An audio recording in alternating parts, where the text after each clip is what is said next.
Alright guys, TacticalRab back again today. Hope you're all doing well and enjoying your day so far, and with some further reaction coming out to the Kickoff Classic and the potential of some of the upsets we may well see in the very first round according to Los Angeles Guerrillas at the very least. Lots of talk about ranked play arriving to Vanguard very soon indeed. A World War II style system. May we finally be catching some W's here in 2022. Very much intrigued to your thoughts in the comment section below. If you enjoyed the video, hitting a like button is the best thing you can do. Top of the channel, if you're new people, please do subscribe as well if you have not yet already. First of all, this from Tish, former substitute for the Dallas Empire. Maybe it was last year or the year before. I think it might have been last year for a little bit. And anyway, he's decided to retire and move on from competitive Call of Duty. Bit of a surprise, honestly. But you know, you can't really blame a lot of these players right now. A lot of the guys we've seen in the last few days, actually, some names in the European amateur side and also in the North American amateur side. Give Halo a go, see how that's going, right? Because they have a good open system right now that a Call of Duty does not necessarily have. We saw, you know, Hex and Hastra and the guys talking about it a few days ago on the Optic podcast that the support in the Challenger side is not where it needs to be. Like a Hex says, Optic Nation is ready to go. They're ready to bring a roster into Challengers if it actually makes financial sense to do so. Right now, there's not really the support. There's not the path to pro that the owners would like to be there to actually invest in this stuff. And therefore, there's pretty much no organizations at all involved in Challengers. You're just potentially bashing your head against a brick wall for many years to try and get one of the spots that open up in the league. Of course, I'm sure a lot of these players are hoping expansion comes through very soon. That might be the golden ticket into the league. But even then, like, is it worth it at the end of the day when there's other opportunities that could be pursued? So I think, you know, Tish maybe making a wise choice at the end of the day. He got his bag right, I guess, you know, 50k or whatever the minimum was, told me to be a substitute on the Dallas Empire, and now he's going to move on and do something else. So, you know, hopefully wishing him all the best, most certainly. This is also from Ferg, I thought was quite remarkable. Like, you know, Call of Duty League still stays falling behind Call of Duty Mobile. Like, Mobile's absolutely killing it. Look at this, right? This guy gets his own character skin in the game. We did talk about this, or at least some people talked about this, that, you know, what if you put a Scump skin in the game, right? Why is that not a thing? Could be a thing. Dr. Disrespect had it in some game or another. Like, I'm pretty sure there's like a ninja skin in Fortnite, right? Like, you know, some of these games have done it. And a lot of people are saying, wow, why don't we have this in Warzone? And of course, why don't we have this in the regular Call of Duty stuff, right? It would be really cool. Now, Call of Duty Mobile manages to do it. They've got ranked play. They've got all the best guns. They've got all the best maps, all this stuff. And now they've got in-game actual items themselves. So, you know, you can't really put it past them. At the end of the day, though, this, I guess, is good in theory. Because if they can do this in mobile, surely at some point they could do this in the regular Call of Duties, right? So it's definitely paving a path where things actually are looking on a more positive sense. Of course, like Tencent Games and stuff run this rather than, but I guess Activision must be involved to some degree. Not sure if any official COD League studios are involved in the mobile stuff, but I mean, still, they stay absolutely winning. There's no doubt about it. Now, you know, as Crone says, Call of Duty Mobile, by the way, they've got stuff like this. This could be us, but Activision are fumbling around. Imagine a Crimsix skin like this in the game. It'd just be absolutely beautiful. Run around as this man. Like, you know, obviously the hitbox would be a lot bigger than the average, but, you know, I guess you can make it work. And this, you know, I'd chow that right. If you could run around as, you know, Sethi in the banana outfit. So, I mean, this would just be phenomenal stuff. Hopefully it arrives at some point or another. But if COD Mobile are doing it, you know, maybe they can figure it out eventually, right? Maybe next year, who knows? Obviously, there's been always this talk lately about, okay, you know, hopefully next year's better. We say that every year, but it's definitely paving a path for maybe some cool stuff to arrive into Call of Duty at some point or another. And, you know, this, for example, from Crone,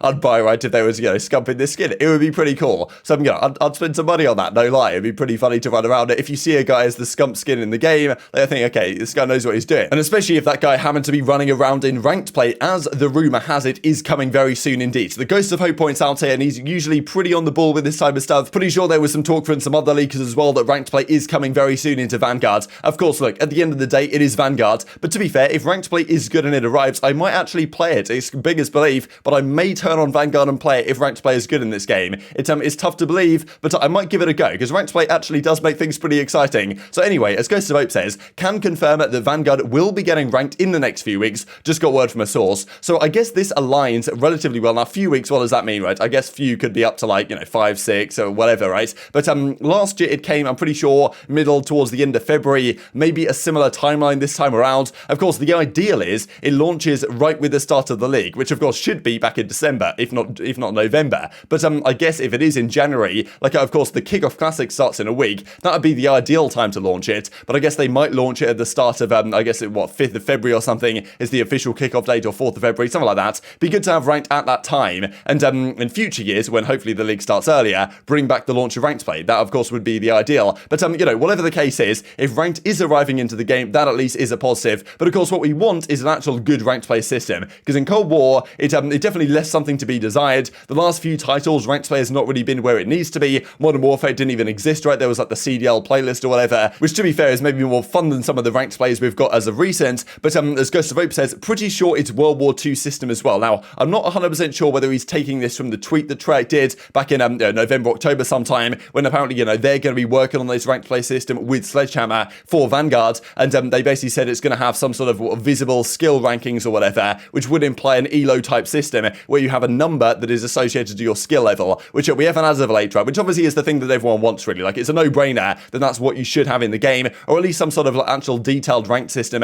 where you have like an actual rank, right? That might make some sense, rather than in Cold War where the kind of emblem you got, whether it was Masters, whether it was whatever it was, like doesn't necessarily indicate particularly well what your actual skill group is. The way that whole system worked wasn't particularly good. So if World War II system does arrive, and it is an ELO system, that's obviously fantastic, right? I'm sure the pros are going to really look forward to having something to play. World War II ranked play was such a good time watching it on Twitch, watching the pros just load into ranked play and match up against other pros as amateurs and play that late evening instead of even playing 8s. So I'm sure that'll be entertaining content. At the same time, the problem is, it's still Call of Duty Vanguard, right? I don't want, if they do come out with World War II system and we do get a W like this, what I don't want to happen really is that because it's still Vanguard, no one really plays it, and therefore they think, oh, we did this really good system, we put in all this time and effort to make this ELO system, and no one played it anyway, so therefore we won't bother doing it again. It was actually not the system's fault, it might just be the game's fault, right? But, we'll see. If SledgeHammer did it in World War II, they can do it again here, you'd think, even if Treyarch are working on it. So, definitely some positive signs. If this does come through, then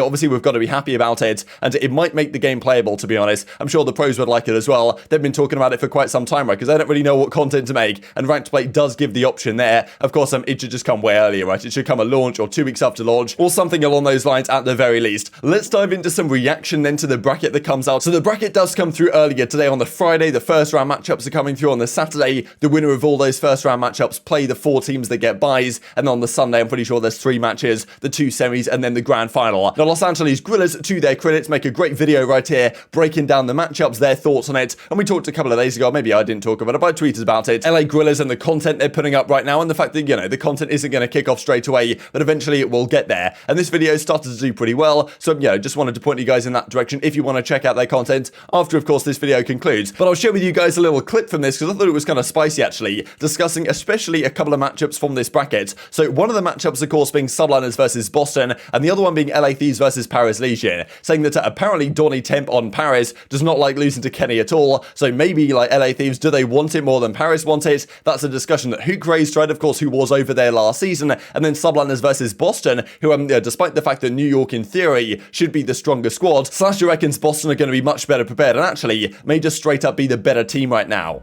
The only thing I'll say about this one is Donny apparently never loses to Kenny. Oh, Oh no. It might be Paris, I don't know. Might be a 3-1 Paris? 3-2? That's what he says, self-proclaimed, he doesn't lose to him. he's extra motivated against Kenny? Interesting. I didn't know that one little fact. I don't know. That's maybe he just unlocks a different part of his brain when he plays against Kenny. Yeah. I mean, I agree with pretty much everything Pierce was saying, but I mean, they both have an opportunity, whoever seizes the moment. Who are you thinking? That's my answer. That's my Okay. answer. All right, Kyle's he doesn't have a result. I mean, my answer is whoever wants it more. Literally, whoever wants it more. That's good. Yeah. I don't know. I truly don't know. I don't talk to them, so I don't know. Oh, you've heard it here first, guys. 100 Thieves literally does not want it whatsoever. Like, put it on blast. Okay, That's what Kyler's saying. All right. I'm probably gonna take it Boston 3-2.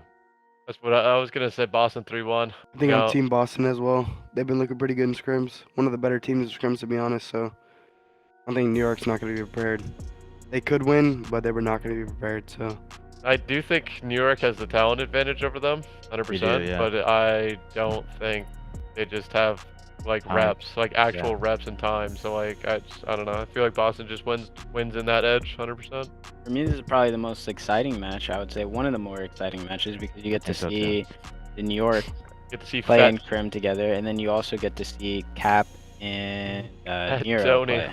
And they've been both playing really well, so I don't know. But I'm excited for that match, nevertheless. I feel like Boston's look better in scrims, like one of the better teams, to be honest, and I feel like New York's just not going to be prepared.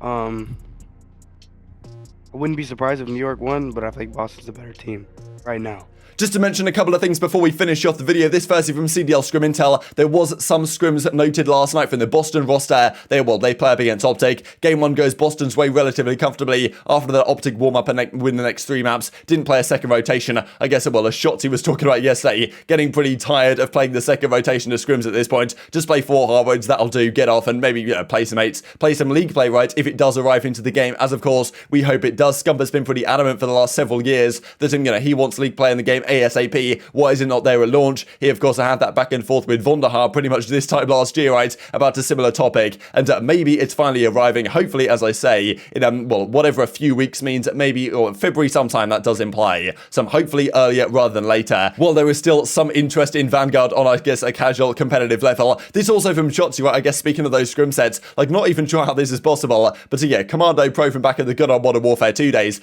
he gets this kill in the hard point, and then this guy flies past him, and he just lunges all the way across the map. Not sure how this happens in Call of Duty sometimes, and Shotzi was actually having a good time as a result of this, right, which, maybe is few and far between in the state of Vanguard right now, but again, just some funny stuff like this, right, the game's always so broken every single year in Call of Duty. There's always some crazy stuff that happens that, can be quite entertaining if we were to see something like this on the main stage. And this also, right, a fantastic clip that, I'm surprised Crone hadn't seen this before, but, I just remembered this from Modern Warfare, that when I saw this, I was like, wow, I actually forgot about this clip. It's so good that, I just thought I'd share it for you guys once again. So they're in some sort of wager. It's a 2 versus 1. There's 10 seconds for these guys to defuse the bomb. This guy kills the final player. His teammate's on the bomb already. His teammate's defusing the bomb. Just a couple of seconds left. He throws a grenade in celebration, and the grenade, the blast radius, kills the teammate who was defusing the bomb, and that's game over. Round 11, defeat. And as you can understand, the boys were maybe not particularly happy about the play that was made right here, but very much intrigued to your thoughts and all this stuff in the comment section below. Hope you guys enjoyed the video. If you did enjoy it, hitting a like button tells the YouTube gods this is a good video. I just like you should see it as well, and help grow the competitive Call of Duty community. Thank you as always. Take care. I don't want to see you next time. You gotta hop it, you gotta hop it, you gotta hop it. Let's go! Let's go, baby, let's go, in close.